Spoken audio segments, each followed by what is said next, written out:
Namaste, you are watching Nepali Times Studio discussion. I am Srijana Shrestha. Today I have Bhoj Raj Pokharel, former Chief Election Commissioner of Nepal. Welcome, sir. Welcome to the show. Thank you, Srijana. It's glad to be here with you, with having conversation with the Nepali Times. So, sir, I would like to begin with the recent election that took place in Nepal. So, could you please tell us what were good and what were bad about the three elections that were held in 2017? The major good things are that finally we were able to conduct three elections, which was the doubt. Number two, there was a very good participation from all the sectors, including the voters. And thirdly, elections were comparatively, more manageable, more mature. The campaigns were more peaceful comparatively. They were more peaceful. So these are some of the good things. Could you mention some of the bad things About the negative things, two, three things I have to mention. Number one of the major concern is that the political financing, the level of cost from the government and from the political parties is so much increasing. It would be very, very difficult for the people who are honest to go to the election process. Number one. Number two, sadly, we missed to bring all the political forces to the election process, and there were some political forces who were against the election process. So you're trying to hint about we could, we had wished that all the political actors will be in the election process, so that that will be a greater achievement to Nepal. However, we failed on that. And thirdly, there were some complaints that still there are the complaints that we were not able to, all the Nepalese people were not able to exercise their polling. I'll come to you later. Okay, then the most beautiful part of this election is that at least Nepalese people were able to express their will with their own wish. That is the greatest achievement of this election. I have to say that. As you are aware that the Election Commission has spent billions of rupees in voter education, right? But still, we hear that a huge percentage of votes were invalid. What do you think went wrong? There are few factors which, because of that, that happened. Number one, the way the ballot papers were designed, that became complicated, and that message was not over. There was no timing. I think it was very little time for people to understand the ballot paper. The timing, that is the main problem, because we had the integrated ballot paper, and that created a lot of confusion, and there was no time to convince to the people that how to correctly stamp. Number one. Number two, the last minute alliances of the political parties. That the shift, the changes, and the political parties who were not participating in the election process, they were also in the ballot paper, and those political parties who made the alliances, they also don't have a single ballot paper. That created a lot of confusion. So that is the part of the the systemic problem. However, because of different factors that.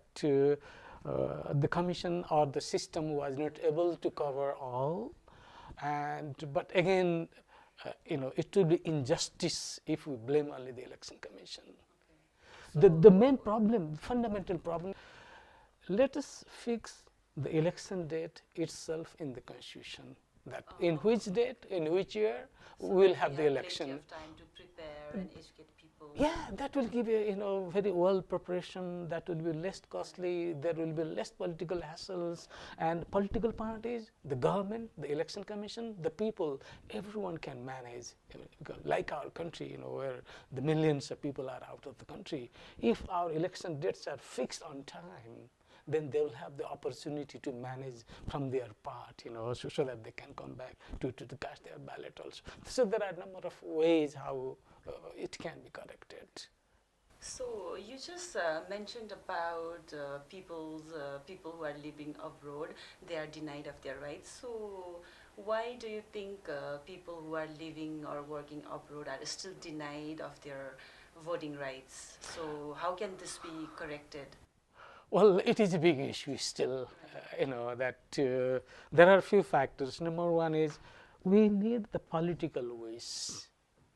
How the political, because the political wish decides the policy.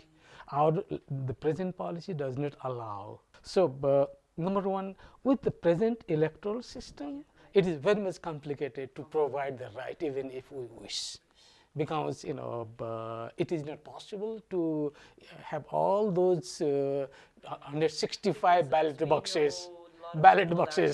Yeah. Abroad, and more than 4.5 million people are working abroad. I totally agree on that, but there are the logistical challenges and some some other challenges. Number one, if we have only the proportional electoral system, then it will not be the problem, because there will be single ballot paper, so that based on it you can do.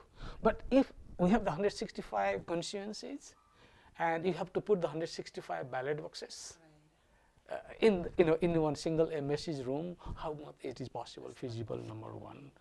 Number two, but there are some ways, like maybe we can introduce early voting system, so that if early voting system is there, whoever the people, they have time, they can cast their ballot paper and they can go back. If this time we had only two ballot papers, different ballot papers, people living outside their home, they could have used their voting right in the proportional side.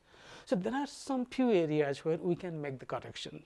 Even number one, it is the electoral system that may be longer term, but immediately the election commission can start pre-voting. If there are the pre-voting time, then the people can manage and go, So they won't have limited time to travel to their and the second issue is that the election days are like the closed days. Everything is closed. Transportation is not allowed. So we are now this was the situation 30-35 How years. relevant is this, like closing everything Yeah, on the day of the election? I'm coming to that. Now, if some political party, they close down Nepal, we blame that billions have been wasted for the country. Yeah, but now this time, even the schools were closed for 7 days. There were the public holidays of the offices. Yeah. So what level of wastage is that? So the priority to us right now is that how we can deal the elections in a normal day. Let all the business go normally and election also go normally. For that, there are a number of policies that the country has to introduce. So PR system was introduced at a time when we needed to include people from all caste, communities and reason in the process of drafting constitution. So we are in the era of political stability now, at least we can say that. So do you think we still need to retain this process? Very good question. In proportional representation, why we discontinued? It is not only to write the constitution, but one of the root cause of the conflict of this country was the political exclusion in the policy processes. Because of that, to give the feeling to every sector of the society that we are in the process, which unites the country. So that was the main philosophy, integrating all So voices. now Now, since we have the constitution, but the voices were not necessary only to write down the constitution, but until and always, the Nepali society they come to like a power, that there are certain weaker section of the society.